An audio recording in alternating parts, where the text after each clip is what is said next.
L'argent, cet instrument qui avant était un vaillant servant, est devenu le ciment, le piment et le garant de tous les sentiments. Il redonne de la saveur et de la valeur à ceux qui sèment la terreur et le déshonneur. Lorsque la propriété privée des moyens de production est déifiée, l'argent divinisé, les valeurs morales sociales sont assassinées et l'humanité animalisée dans des atrocités bien organisées. L'argent, cet instrument qui auparavant était un fidèle servant permettant de faire des échanges entre clients et commerçants. Oui, tu n'étais qu'un simple moyen de paiement. Aujourd'hui, tu sers à classer, à catégoriser, à étiqueter les humains dans des sociétés où certains sont comme nés et prédestinés à penser, d'autres à dépenser et les ouvriers à travailler de façon inappropriée. Hier, Dieu était la symbolique unique, mais aujourd'hui, on nous parle de monnaie unique. Non pas que l'argent soit inutile, mais il peut rendre servile. En mettant l'argent au centre de toute activité, ce système a favorisé la vente de toute notre lucidité.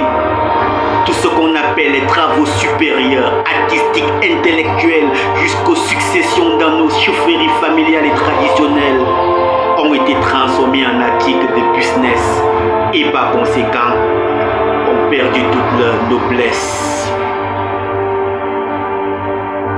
Hier encore, l'enfant était celui de toute la communauté et tout le monde avait un droit de regard sur ses activités. Aujourd'hui, l'argent nous a divisés. L'enfant est devenu une propriété privée. C'est mon enfant. Tu sais comment j'ai souffert pour l'accoucher? C'est hélas cette mentalité que nous avons hypothéquée et qui a hypothéqué la destinée.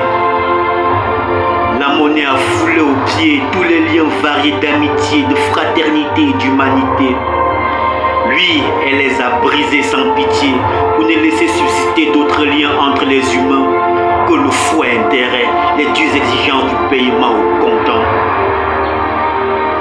L'argent, cet instrument qui avant était un vaillant servant, est devenu le ciment, le piment et le garant de tous les sentiments. Il redonne de la saveur et de la valeur à tous ceux qui sèment la terreur et le déshonneur. La liquidité a noyé le sentiment sacré de la contemplation religieuse, de la noblesse et de la générosité dans les eaux glacées des calculs intéressés. Mettons ce machin au service de l'humain, si nous voulons en faire un instrument au service du bien. Reconsidérons l'autre comme un partenaire et non comme un vulgaire adversaire. Vivement arrêtons l'épuisement. Stoppons la déchéance et l'avilissement.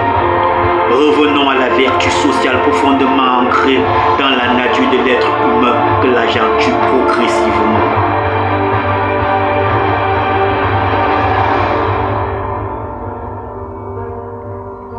Le finalisme veut que si tout est fait pour une fin, alors tout tend nécessairement vers sa fin.